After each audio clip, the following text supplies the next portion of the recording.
दोस्तों जो RRB NTPC inter level की वैकेंसी आई थी उसकी डेट को एक्सटेंड कर दिया गया। पहले जो आरआरबी एनटीपीसी इंटर लेवल की फॉर्म का लास्ट डेट था वो 27 नवंबर तक थी। अब 4 दिसंबर तक आप फॉर्म को अप्लाई कर सकते हैं। दोस्तों आज की इस वीडियो में बताने वाले हैं कि आप किस तरह से आप आरआरबी एनटीपीसी इंटर लेवल की फॉर्म आप ऑनलाइन आवेदन कैसे कर सकते हैं, क्या क्या जानकारी आपको फिल करनी होगी। स्टेप बाय स्टेप मैं आपको बताऊंगा फॉर्म को कैसे अप्लाई करना है। सबसे पहले आपको rrbapply.gov. इसके वेबसाइट पे आपको आ जाना है, या मैं आपके वीडियो के डिस्क्रिप्शन में लिंक दे दूंगा, वहां से आप जाकर चेकआउट कर लेना। उस पर आपको क्लिक करके यहाँ पे आ जाना इसके ऑफिशियल वेबसाइट पे। आने के बाद दोस्तों यहाँ पे नीचे आएंगे तो यहाँ पे लेटेस्ट अपडेट दिया हुआ है, यहाँ पे हिंदी और इंग्लिश दोनों में न्यू नोटिफिकेशन जारी कर दिया गया है। इस पे आपको क्लिक करके यहाँ से आपको चेकआउट कर लेनी है। क्लिक करने के बाद यहाँ पे दोस्तों देख सकते हैं कि जो आरआरबी एनटीपीसी इंटर लेवल की लास्ट डेट था वो आपका 27 नवंबर तक था। अब जाकर बढ़ा के आपको 4 दिसंबर तक आपको कर दिया गया है, और लास्ट फी पेमेंट डेट था 29 नवंबर तक था। अब जाके 6 दिसंबर तक लास्ट फी पेमेंट आप कर सकते हैं।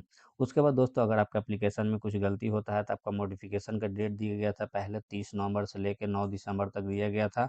अब आपका दिसंबर से लेकर आपको 16 दिसंबर तक आप यहाँ पे करेक्शन कर सकते हैं।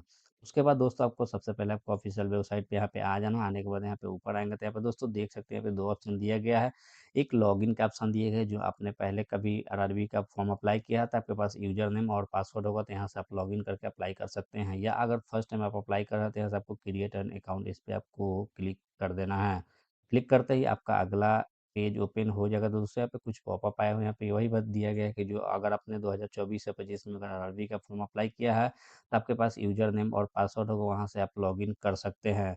इसको ओके कर देना। ओके करने के बाद यहाँ पे सबसे पहले आपको कंट्री यहाँ पे चूज करनी होगी, नेशनलिटी आपको यहाँ से चूज कर लेनी है। उसके बाद यहाँ पे दोस्तों पर्सनल इन्फॉर्मेशन फिल करनी होगी। आपके मैट्रिकुलेशन के मार्कशीट के अकॉर्डिंग आपको यहाँ पे फिल करनी है। सबसे पहले आपको फुल नेम इसमें आपको फिल करनी होगी। उसके बाद दोस्तों यहाँ पे री टाइप यहाँ पे आपको फुल नेम आपको करनी है। फिर यहाँ पे अगर आपने नाम चेंज किया कभी तो यहाँ से आपको यस कर देनी है। यस करने के बाद यहाँ पे एक पॉपअप आ जाएगा। तो दोस्तों यहाँ पे दिया हुआ है कि आपको आपको डॉक्यूमेंट वेरिफिकेशन के समय में आपको एक लीगल डॉक्यूमेंटेशन आपको देना होगा, अगर आपने कभी नाम चेंज किया है तो। अगर नहीं किया है तो यहाँ से आपको नो कर देनी है। फिर यहाँ से आपको डेट ऑफ बर्थ आपको यहाँ पे सिलेक्ट करनी है कि डेट ऑफ बर्थ आपका क्या है। यहाँ से कैलेंडर के माध्यम से आप यहाँ से आपको चूज कर लेनी है। चूज करने के बाद दोस्तों यहाँ पे रीटाइप डेट ऑफ बर्थ आपको यहाँ पे करनी होगी। उसके बाद दोस्तों यहाँ पे सिलेक्ट जेंडर आपको यहाँ पे करना होगा कि आपका जेंडर क्या मेल या फीमेल यहाँ पे है, आपको जेंडर आपको यहाँ से सेलेक्ट कर लेनी है। फिर यहाँ पे री सिलेक्ट जेंडर आपको यहाँ से करनी होगी। उसके बाद दोस्तों यहाँ पे आपको फादर्स नेम आपको इसमें फिल करनी है, आपके मैट्रिकुलेशन के मार्कशीट के अकॉर्डिंग आप यहाँ पे फिल करेंगे। फिर यहाँ पे री टाइप फादर्स नेम आपको करनी होगी। उसके बाद दोस्तों यहाँ पे मदर्स नेम आपको फिल कर लेनी है। फिर यहाँ से री टाइप मदर्स नेम आपको कर लेनी है। दोस्तों नीचे आएंगे तो यहाँ पे कॉन्टैक्ट डिटेल आपको फिल करनी होगी। यहाँ पे दिया हुआ है inter your valid email address और एक्टिव मोबाइल नंबर। तो दोस्तों आपका जो मोबाइल नंबर एक्टिव है और ईमेल एक्टिव है वही आप यहाँ पे फिल करें, क्योंकि आपके मोबाइल और ईमेल पे आपके जाएंगे 6 अंक का ओटीपी आपके जाएंगे। उस ओटीपी को यहाँ पे आपको फिल करके यहाँ से वेरीफाई करनी होगी। तो यहाँ पे आपको ईमेल एड्रेस आपको यहाँ पे इंटर कर लेनी है। उसके बाद यहाँ पे जनरेट ईमेल ओटीपी पे आपको क्लिक करना है। क्लिक करने के बाद आपके ईमेल पे 6 डिजिट के ओटीपी जाएंगे, उस ओटीपी को इसमें आपको फिल कर लेनी है। उसके बाद दोस्तों यहाँ पे मोबाइल नंबर इंटर करनी होगी। इंटर करने के बाद यहाँ पे जनरेट मोबाइल ओटीपी, इस पर आपको क्लिक कर देनी है। क्लिक करने के बाद आपका मोबाइल पे 6 डिजिट का ओटीपी जाएगा, उस ओटीपी को यहाँ पे आपको फिल कर लेनी है। फिल करने के बाद दोस्तों यहाँ पे आएंगे तो यहाँ पे 3 स्टेप दिया हुआ है वेरिफिकेशन का। पहला स्टेप है आपका डिजी लॉकर के थ्रू आप वेरिफिकेशन कर सकते हैं। दूसरा ऑप्शन है आपके आधार के थ्रू आप यहाँ पे वेरिफिकेशन कर सकते हैं। तीसरा ऑप्शन है कि अगर आपके पास आधार कार्ड नहीं है तो यहाँ से आपका तीसरा ऑप्शन को चूज कर लेनी है। तो यहाँ पे अगर आधार कार्ड नहीं है तो यहाँ से तीसरा ऑप्शन आपको चूज कर लेनी है। चूज करने के बाद यहाँ पे आपको आ जानी है। तो यहाँ पे दोस्तों आपको यहाँ पे दिया गया है कि आपको वैलिड आईडी प्रूफ आपको यहाँ से सिलेक्ट करनी होगी। अगर आपके पास पैन कार्ड है तो पैन कार्ड के माध्यम से भी आप कर सकते हैं। अगर आपके पास ड्राइविंग लाइसेंस है तो ड्राइविंग लाइसेंस के माध्यम से यहाँ से आपको सिलेक्ट कर सकते हैं। यहाँ पे जैसे कि मैंने यहाँ पे पैन कार्ड यहाँ पे सिलेक्ट कर लिया है, तो यहाँ पे पैन कार्ड पे जो नाम है यहाँ पे फुल नेम आपको यहाँ पे फिल करनी होगी। उसके बाद यहाँ पे डेट ऑफ बर्थ आपको चूज कर लेनी है कि आपका डेट ऑफ बर्थ क्या है पैन कार्ड पे, वो आपको यहाँ से चूज कर लेनी है। उसके बाद यहाँ पे डॉक्यूमेंट नंबर आपको फिल करनी होगी, यानी पैन नंबर आपको यहाँ पे फिल कर लेनी है। उसके बाद यहाँ पे इशूइंग अथॉरिटी यहाँ पे फिल करनी होगी, किसने इशू किया था उसका नाम यहाँ पे फिल कर लेनी है। फिर यहाँ पे प्लेस ऑफ इश्यू यहाँ पे आपको फ़िल कर देनी है। अगर आपके पास आधार कार्ड है तो यहाँ से आधार वेरिफ़िकेशन पे आपको क्लिक करनी है। आधार वेरिफ़िकेशन पे क्लिक करने के बाद यहाँ पे आपके आधार नंबर यहाँ पे फ़िल करनी है। 12 डिजिट के जो आपके आधार नंबर होते हैं वो आपको यहाँ पे फ़िल कर देनी है। फ़िल करने के बाद यहाँ पे जनरेट आधार ओटीपी इस पे आपको क्लिक कर देनी है। क्लिक करने के बाद आपके आधार में मोबाइल नंबर जो लिंक है उस पे आपके ओटीपी जाएँगे 6 डिजिट का, उसको इस पे आपको फ़िल करनी है। फ़िल करने के बाद यहाँ से आपको वेरीफ़ाई कर देनी है। उसके बाद दोस्तों यहाँ पे कन्फर्म पे आपको क्लिक कर देनी है। उसके बाद नीचे आएँगे तो दोस्तों यहाँ पे क्रिएट योर पासवर्ड यहाँ पे दिया गया है। तो क्रिएट योर पासवर्ड यहाँ पे पूछ दिया गया है कि password should be a combination of capital letter, small letter, special character and number आपका होना चाहिए। जैसे कि यहाँ पे मैंने दिखाया है कि यहाँ पे दोस्तों देख सकते हैं कि यहाँ पे दिया हुआ फर्स्ट लेटर कैपिटल है, उसके बाद में स्मॉल है, यहाँ पे फिर स्पेशल कैरेक्टर है, उसके बाद यहाँ पे दोस्तों नंबर है। इस तरह से आपको पासवर्ड को आपको क्रिएट करना होगा। इसमें पासवर्ड आपको इसमें फ़िल करनी है, फिर यहाँ पे आपको कन्फर्म पासवर्ड इसमें फ़िल करनी है। फ़िल करने के बाद यहाँ पे आई एम नॉट अ रोबोट इस पे आपको क्लिक कर देनी है। क्लिक करने के बाद यहाँ पे preview and create an account आपको करनी होगी। आपने जो डेटा फ़िल किया वो आपका आ जाएगा, अगर उसमें सब सही रहा तो वहाँ से आपको क्रिएट अकाउंट कर लेनी है। अकाउंट क्रिएट करने के बाद फिर से आपको इसका ऑफिशियल वेबसाइट पे आ जाना है। उसके बाद यहाँ पे लॉगिन पे आपको क्लिक कर देनी है। लॉगिन पे क्लिक करते ही आपके पास यहाँ पे 2 ऑप्शन आएँगे, एक लॉगिन विथ आधार दिया हुआ है, दूसरा login with RRB account credential दिया गया है। अगर लॉगिन विथ आधार आप करते हैं तो इस पे आपको क्लिक कर देनी है। यहाँ पे आपको मोबाइल नंबर फ़िल करनी है, फिर यहाँ से जनरेट आधार ओटीपी आपको करना होगा। उसके बाद इसमें आपको ओटीपी फ़िल करके यहाँ से चेक बॉक्स पे आपको टिक करनी है, फिर इसके भी चेक बॉक्स पे आपको टिक करनी है, फिर यहाँ से आप लॉगिन कर सकते हैं। या अगर आप दूसरा ऑप्शन यहाँ चूज़ करते हैं login with RRB account credential, इस पे आपको क्लिक करनी है। जो आपने रजिस्ट्रेशन के समय अपने मोबाइल नंबर, ईमेल आईडी अपना दिया था, इसको इसमें आपको कोई एक इसमें फ़िल कर लेनी है। फ़िल करने के बाद यहाँ से आपने जो पासवर्ड क्रिएट किया उस पासवर्ड को इसमें आपको फ़िल कर लेनी है। उसके बाद यहाँ पे आई एम नॉट अ रोबोट इस पे आपको क्लिक करके यहाँ से लॉगिन पे आपको क्लिक कर देनी है।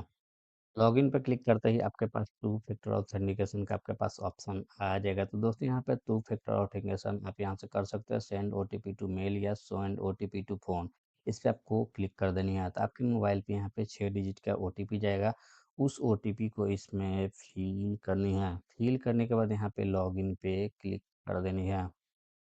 लॉगिन पे क्लिक करते ही आपका अगला पेज ओपन हो जाएगा। तो दोस्तों यहाँ पे नीचे आएँगे तो यहाँ पे दिया हुआ है अप्लाई ऑनलाइन, इस पे आपको क्लिक कर देनी है।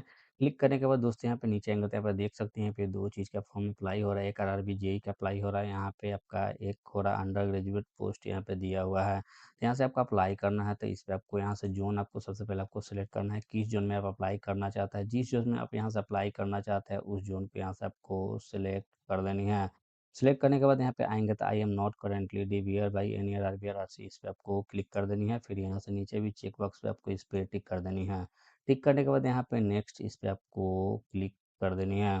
दोस्तों उसके बाद आपका अगला पेज ओपन हो जाएगा तो ऊपर में आप सारी डिटेल आप देख सकते हैं जो आपने रजिस्ट्रेशन के समय फिल किया था, जैसे कि name, father's name, mother's name, date of birth, email ID और मोबाइल नंबर आपके आ जाएँगे। उसके बाद यहाँ पे आपको मैरिटल स्टेटस आपको इसमें से सेलेक्ट करनी होगी। अगर आप शादीशुदा है तो आप यहाँ से मैरिड को आपको सेलेक्ट करना होगा। अगर आपने शादी नहीं किया तो यहाँ से आपको अनमैरिड आपको यहाँ से सिलेक्ट कर लेनी है। उसके बाद यहाँ पे आपको रिलीजन आपको यहाँ से सिलेक्ट करनी है, किस रिलीजन से आप बिलोंग करते हैं। जिस रिलीजन से आप बिलोंग करते हैं उस रिलीजन को इसमें से आपको सेलेक्ट कर लेनी है। फिर यहाँ पे मदर टंग आपको यहाँ पे सेलेक्ट करनी होगी, क्योंकि मातृभाषा क्या है, जो आपका मातृभाषा होगा वो यहाँ से आपको सेलेक्ट कर लेनी है।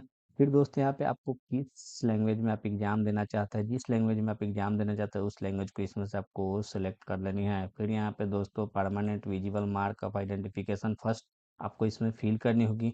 जैसे कि आपके बॉडी पे कोई कट का मार्क हो या मोल हो, यहाँ से आपको फ़िल कर देनी है। उसके बाद आपको यहाँ पे permanent visible mark of identification second भी आपको यहाँ पे फ़िल करनी होगी। उसके बाद दोस्तों यहाँ पे नीचे आएँगे तो यहाँ पे कम्युनिटी डिटेल्स इसमें आपको फ़िल करनी होगी, तो इस पे आपको क्लिक करनी है। क्लिक करने के बाद यहाँ पे आपको कैटेगरी आ जाएगा, किस कैटेगरी से आप बिलॉन्ग करते हैं। जिस कैटेगरी से आप बिलॉन्ग करते हैं उस कैटेगरी को यहाँ से आपको सिलेक्ट कर लेनी है। सिलेक्ट करने के बाद जैसे कि यहाँ पे मैंने ओबीसी सेलेक्ट कर लिया है, तो आने के बाद यहाँ पे select non creamy layer status under OBC यहाँ पे दिया हुआ है। दोस्तों उसके बाद यहाँ पे नीचे में दिया हुआ कि OBC creamy layer is a consider as a UR यहाँ पे किया जाएगा, तो इस पे आपको क्लिक करनी है। क्लिक करने के बाद अगर आप क्रीमी लेयर है तो यहाँ से आपको क्रीमी लेयर आपको सेलेक्ट कर लेनी है। अगर क्रीमी लेयर नहीं है तो यहाँ से आपको नॉन क्रीमी लेयर आपको इस पे सेलेक्ट करनी होगी। सेलेक्ट करने के बाद यहाँ पे दोस्तों आ जाएगा एक पॉपअप आ जाएगा, तो यहाँ पे दिया हुआ ओबीसी कंसीडर आपको नॉन क्रीमी लेयर वही कहे जाएंगे जिसका पर एनम जो 8 लाख से कम होना चाहिए और आपका एनसीएल सर्टिफिकेट इसमें बना हुआ होना चाहिए 1/4/2025 से आपका 4/12/2025 से पहले आपका बना हुआ होना चाहिए। उसके बाद दोस्तों यहाँ पे नेम ऑफ़ द कास्ट आपको इसमें इंटर करनी है कि आपका नेम ऑफ़ द कास्ट क्या है, वो आपको इसमें इंटर कर लेनी है। फिर यहाँ पे आपको सर्टिफ़िकेट नंबर इसमें आपको फ़िल करनी होगी, जो आपके एनसीएल सर्टिफ़िकेट पे रहता है सर्टिफ़िकेट नंबर उस पे आपको इसमें देख के फ़िल कर लेनी है। उसके बाद दोस्तों यहाँ पे आपको सर्टिफ़िकेट इश्यूइंग अथॉरिटी इसमें फ़िल करनी होगी, कौन-सा अथॉरिटी आपका सर्टिफ़िकेट इश्यू किया है, उसको यहाँ से आपको चूज़ कर लेनी है। चूज़ करने के बाद यहाँ पे आपको स्टेट आपको चूज़ करनी होगी, कौन से स्टेट से आपका इश्यू हुआ है। जिस स्टेट से आपका इश्यू हुआ है, उस स्टेट का नाम इसमें आपको सेलेक्ट कर लेनी है। उसके बाद दोस्तों यहाँ पे डेट आपको सेलेक्ट करनी होगी, आपका एनसीएल सर्टिफ़िकेट आपका कब बना हुआ है, किस डेट को बना हुआ है, आपको यहाँ पे आपको सेलेक्ट कर लेनी है। सेलेक्ट करने के बाद दोस्तों यहाँ पे नीचे आएँगे तो यहाँ पे पोस्टल एड्रेस डिटेल्स इसमें फ़िल करनी होगी। तो यहाँ पे सबसे पहले यहाँ पे प्रेज़ेंट एड्रेस इसमें पूछा गया था, आपको प्रेज़ेंट एड्रेस आपको इसमें फ़िल करनी होगी। तो यहाँ पे स्टेट आपको सबसे पहले हमें सेलेक्ट करना है। आप किस स्टेट से आप बिलोंग करते हैं, जिस स्टेट से आप बिलोंग करते हैं उस स्टेट को इसमें से आपको सिलेक्ट कर लेनी है। उसके बाद दोस्तों यहाँ पे डिस्ट्रिक्ट आपको इसमें से चूज करनी होगी, कौन से डिस्ट्रिक्ट से आप बिलोंग करते हैं, जिस डिस्ट्रिक्ट से करते हैं उस डिस्ट्रिक्ट का नाम इसमें आपको चूज कर लेनी है। उसके बाद यहाँ से आपको एड्रेस इसमें आपको फिल करनी है। फिल करने के बाद यहाँ पे प्रेजेंट नियरेस्ट सिटी या मेजर टाउन आपको इसमें फिल कर लेनी है। उसके बाद दोस्तों यहाँ पे पिन कोड आपको इसमें फिल करनी होगी, जो आपके एरिया का पिन कोड होगा, सब एरिया का अलग अलग पिन कोड होता है, अलग अलग एरिया का अलग अलग पिन कोड होता है, इसमें आपको फिल करनी है। फिल करने के बाद अगर प्रेजेंट एड्रेस और परमानेंट एड्रेस अगर सेम है तो आपको यहाँ पे चेक बॉक्स पे यहाँ पे टिक कर देनी है। अगर सेम नहीं है तो आपको फिर से यहाँ से परमानेंट एड्रेस आपको इसमें फिल करनी होगी। फिल करने के लिए स्टेट आपको सिलेक्ट करना होगा, उसके बाद डिस्ट्रिक्ट सेलेक्ट करना होगा, फिर यहाँ से एड्रेस आपको फिल करनी है। फिर यहाँ पे नियरेस्ट सिटी या मेजर टाउन आपको इसमें से फिल करनी होगी। फिर यहाँ से एरिया पिन कोड आपको फिल करके यहाँ पे आपको सेव पे क्लिक कर देनी है। सेव पे क्लिक करने के बाद यहाँ पे नेक्स्ट पे आपको क्लिक कर देनी है। करते ही आपका अगला पेज ओपन हो जाएगा। तो यहाँ पे दोस्तों नीचे आएँगे तो यहाँ पे पूछा गया कि आप एक सर्विसमैन हैं यहाँ पे, तो यस और नो कर सकते हैं। अगर हाँ, तो यहाँ से आपको यस करनी है। यस करने के बाद आप किस डिफेंस सर्विस में थे आपको यहाँ से सिलेक्ट करनी होगी, कि जिस डिफेंस सर्विस में थे आपको यहाँ से सिलेक्ट कर लेनी है। सिलेक्ट करने के बाद यहाँ पे आपको रैंक इसमें आपको फिल करनी होगी। उसके बाद दोस्तों यहाँ पे डेट ऑफ एंट्री आपको इसमें से फिल करनी है, कि डेट ऑफ एंट्री आपका क्या है वो आप यहाँ से फिल कर लेंगे। उसके बाद दोस्तों यहाँ पे पूछा जा रहा है कि अभी भी डिफेंस सर्विस में अगर है तो आप यहाँ से यस नो कर सकते हैं, अगर है तो आपको यस करनी होगी। यस करने के बाद यहाँ पे आपको टेंटेटिव डेट आपको इसमें से देना होगा डिस्चार्ज का, कब आपका डिस्चार्ज होने वाला है आप यहाँ से डेट दे सकते हैं, या आपको नहीं है तो आप यहाँ से नो कर देंगे। नो करने के बाद यहाँ पे आपको डेट ऑफ डिस्चार्ज इसमें आपको फिल करनी होगी, डेट ऑफ डिस्चार्ज आपका क्या है। उसके बाद दोस्तों यहाँ पे रीजन आपको डिस्चार्ज का आपको बताना पड़ेगा कि रीजन आपका क्या है। उसके बाद दोस्तों यहाँ पे डिस्चार्ज सर्टिफिकेट आपको मिला होगा, उसको इसमें आपको फिल कर लेनी है। अगर यहाँ पे एक सर्विस में नहीं है तो आपको यहाँ से नो कर देनी है। नो करने के बाद दोस्तों अब यहाँ पे उसके बाद आपको देना है क्या आप विकलांगता है तो आपका विकलांगता है तो यहाँ से आप यस कर सकते हैं। अगर हाँ तो यहाँ पे आपको डिसेबिलिटी कैटेगरी आपको यहाँ से सिलेक्ट करनी होगी, कौन सा आपकी डिसेबिलिटी कैटेगरी थी वो आपको यहाँ से सिलेक्ट कर लेनी है। उसके बाद यहाँ से सब डिसेबिलिटी कैटेगरी आपको यहाँ से आ जाएगा तो यहाँ से आपको सिलेक्ट करनी होगी। फिर यहाँ पे परसेंटेज ऑफ डिसेबिलिटी इसमें आपको इंटर करनी होगी। फिर यहाँ पे PWBD सर्टिफिकेट नंबर वो नंबर इसमें आपको फिल कर देनी है। उसके बाद दोस्तों यहाँ पे इशू डेट आपको इसमें फिल करनी होगी, इशू डेट क्या है आप इसमें से फिल कर लेंगे। अगर आप विकलांगता नहीं है तो आप यहाँ से नो कर देंगे। नो करने के बाद दोस्तों यहाँ पे नीचे आएंगे तो इसमें भी आपको नो कर देना है। उसके बाद यहाँ पे पूछा गया कि आप कंसेशन लेना चाहते हैं ईबीसी के अंडर में, तो आप यहाँ से यस नो कर सकते हैं। तो यहाँ पे आपको यस करेंगे तो यहाँ पे दिया गया है, यहाँ पे कंडीशन दिया गया है कि अगर यस करते हैं तो आपका फैमिली इनकम जो होना चाहिए आपके 50,000 से कम होना चाहिए, और आपके पास या तो बीपीएल कार्ड होना चाहिए। अगर है तो यहाँ से आपको फिल करनी होगी, आपका टाइप्स ऑफ डॉक्यूमेंट इसमें आपको फिल करनी होगी कि आपका ईबीसी सर्टिफिकेट है तो इसे यहाँ पे आपको फिल करनी होगी, या बीपीएल कार्ड यहाँ से आपको सेलेक्ट करनी होगी। तो यहाँ से ईबीसी सर्टिफिकेट आपको यहाँ से चूज करेंगे तो फिर यहाँ पे आपको इश्यूइंग अथॉरिटी यहाँ पे पूछेगा कि आपका इश्यूइंग अथॉरिटी क्या है, जो आपका यहाँ से आप दे सकते हैं। उसके बाद दोस्तों यहाँ पे सर्टिफिकेट नंबर आपको यहाँ से फिल करनी होगी। उसके बाद डेट ऑफ इशू इसमें आपको देना होगा। उसके बाद अगर नहीं है, अगर कंसेशन नहीं लेना चाहते तो यहाँ से आपको नो आपको यहाँ पे कर देना है। नो करने के बाद यहाँ पे नीचे आएंगे तो दोस्तों यहाँ पे पूछा गया क्या आप रेलवे के एम्प्लॉय है, अगर रेलवे के एम्प्लॉय है तो यहाँ से आपको यस करना होगा। अगर है तो यहाँ पे पूछा जा रहा है कि आपने एनओसी के लिए अप्लाई किया है, अगर अप्लाई किया तो यहाँ से यस कर सकते हैं, अगर नहीं किया तो यहाँ से आपको नो कर देना है। उसके बाद दोस्तों यहाँ पे आएंगे तक सिलेक्ट कैटेगरी दिया है आपको, सिलेक्ट कैटेगरी आपको यहाँ से चूज करनी होगी कि आपका कैटेगरी क्या था, वो आपको यहाँ से सिलेक्ट करनी होगी। उसके बाद दोस्तों यहाँ से प्लेस ऑफ वर्किंग आपको इसमें से फिल करना होगा। उसके बाद यहाँ पे जोन पीयू यूनिट आपको इसमें से सिलेक्ट करनी होगी, कौन सा जोन कौन सा पीयू आपका है इसमें से आपको सिलेक्ट करनी होगी। अगर आप रेलवे के एम्प्लॉय नहीं है तो आप यहाँ से नो के आपको क्लिक कर देनी है। उसके बाद नीचे आएँगे तो यहाँ पे करंट एम्प्लॉयमेंट डिटेल इसमें आपको फ़िल करनी होगी। दोस्तों यहाँ पे दिया हुआ कि name of the current department and organisation का नाम इसमें से आपको सेलेक्ट करनी होगी। अगर आप कहीं रेलवे को छोड़कर कहीं और दूसरे जगह और जॉब कर रहे हैं, जैसे कि सेंट्रल गवर्नमेंट में आप कर रहे हैं या स्टेट गवर्नमेंट में आप जॉब कर रहे हैं या पीएसयू सेक्टर में आप जॉब कर रहे हैं, तो इसमें से आपको सेलेक्ट करनी है। अगर आप कहीं जॉब नहीं कर रहे हैं, यहाँ से नॉट एप्लीकेबल इस पे आपको सेलेक्ट कर लेनी है। उसके बाद दोस्तों यहाँ से बैंक डिटेल इसमें आपको फ़िल करनी होगी फ़ी को रिफ़ंड करने के लिए। दोस्तों मैं बता दूँ क्या है कि एससी-एसटी के लिए पूरे फ़ी रिफ़ंड किए जाते हैं और ईबीसी और जनरल के लिए यहाँ पे ₹400 यहाँ पे रिफ़ंड किए जाते हैं, तो उसी के लिए यहाँ पे अकाउंट नंबर आपको देना होगा। यहाँ पे सबसे पहले यहाँ पे अकाउंट होल्डर का नाम इसमें आपको फ़िल करनी है, उसके बाद दोस्तों यहाँ पे आप अकाउंट नंबर फ़िल करेंगे। फ़िल करने के बाद यहाँ पे कन्फर्म अकाउंट नंबर इसमें आपको फिर से फ़िल करनी होगी, फिर यहाँ से आईएफएससी कोड आपको बैंक के यहाँ पे फ़िल करनी है। फिल करने के बाद यहाँ पे कन्फर्म पे यहाँ पे क्लिक करेंगे। क्लिक करने के बाद यहाँ पे बैंक के नाम आ जाएगा। उसके बाद यहाँ पे बैंक के एड्रेस आ जाएँगे। आने के बाद यहाँ से सेव पे आपको क्लिक कर देनी है। सेव करने के बाद यहाँ से आपको नेक्स्ट पे आपको क्लिक कर देनी है। तो उसके बाद आपका अगला पेज ओपन हो जाएगा। तो यहाँ आपको क्वालिफ़िकेशन डिटेल आपको इसमें फ़िल करनी होगी। तो यहाँ पे क्वालिफ़िकेशन पाने के बाद यहाँ पे मैट्रिकुलेशन आपको सेलेक्ट कर लेनी है। उसके बाद यहाँ से आपको स्टेट सेलेक्ट करनी होगी कि किस स्टेट से आपने मैट्रिकुलेशन कर रखा है, वो स्टेट का नाम इसमें से आपको सेलेक्ट कर लेनी है।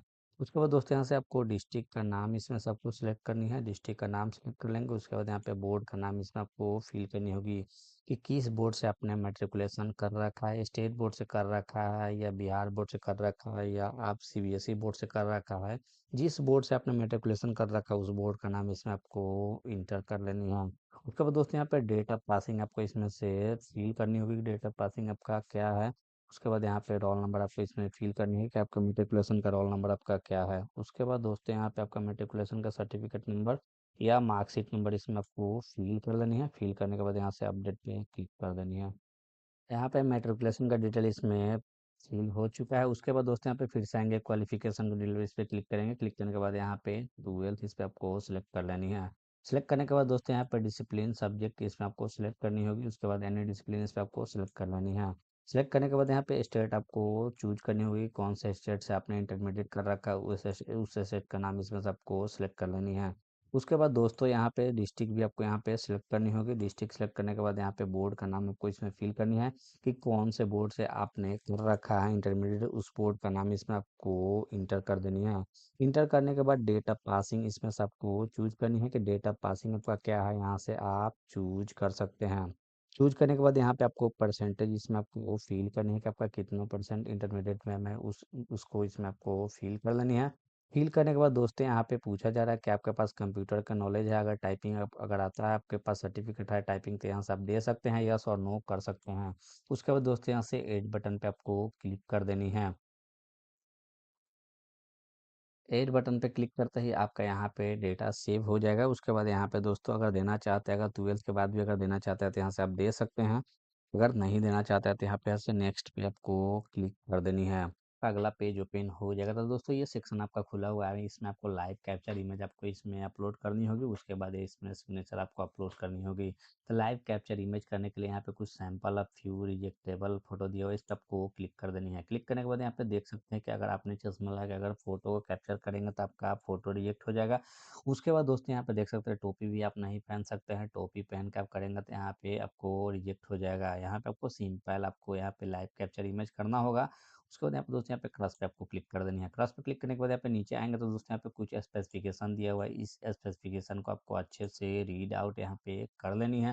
पहले स्पेसिफिकेशन दिया है कि आपका जो होना चाहिए ड्रेस आपका नॉन वाइट आपका होना चाहिए। उसके बाद दोस्तों यहाँ पे दूसरा ऑप्शन दिया हुआ कि लोकेशन आपका अच्छा होना चाहिए और अच्छा लाइटिंग होना चाहिए और प्लेन आपका बैकग्राउंड होना चाहिए।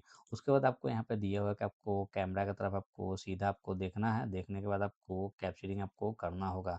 इसको अच्छे से आपको रीड आउट कर लेनी है। रीड आउट करने के बाद दोस्तों यहाँ पे नीचे आएंगे तो लाइव इमेज यहाँ पे दिया हुआ है, इस पे क्लिक करके आप यहाँ पे कैप्चर लाइव इमेज आप कर सकते हैं। या आप यहाँ पे capture live image from mobile यहाँ पे इस पे क्लिक करेंगे तो इस क्लिक करने के बाद यहाँ पे एक क्यूआर कोड यहाँ पे आ जाएगा।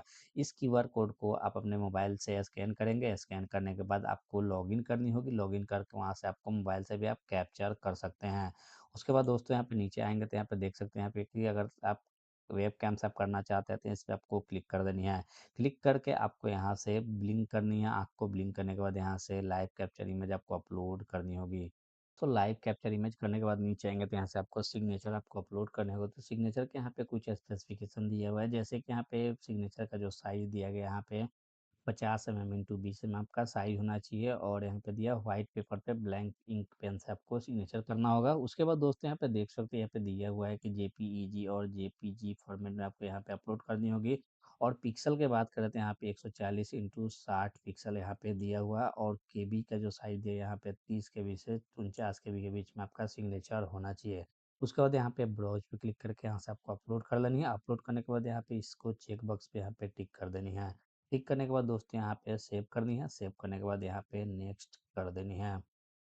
पेज ओपन हो जाएगा तो यहाँ पे दोस्तों देख सकते हैं कि यहाँ पे आपको चूज़ करना होगा पोस्ट, ज़ोन, पीयू आपको यहाँ से अप्लाई करना है। तो अप्लाई करने के लिए इसमें ज़ोन आपको जो-जो चूज़ करना है यहाँ से आपको प्लस आइकन पे इस पे आपको क्लिक कर देनी है। आपको सीरियल वाइज़ से अपना ज़ोन यहाँ से अपना चूज़ कर सकते हैं ना, अपने अकॉर्डिंग आपको यहाँ से चूज़ कर लेनी है। यहाँ पे प्लस आइकन पे क्लिक करने के बाद यहाँ पे दोस्तों नीचे आएँगे तो यहाँ पे आपका यहाँ पे दिया हुआ है कि आई हैव, इस पे आपको चेक बॉक्स पे आपको टिक करनी है। टिक करने के बाद यहाँ पे नीचे आएँगे तो यहाँ पे चेक बॉक्स पे आपको टिक करनी है। टिक करने के बाद यहाँ पे इंटर द प्लेस आपको इस पे इंटर करनी है। इंटर करने के बाद यहाँ पे सेव करनी है। सेव करने के बाद यहाँ पे प्रीव्यू पे आपको क्लिक कर देनी है।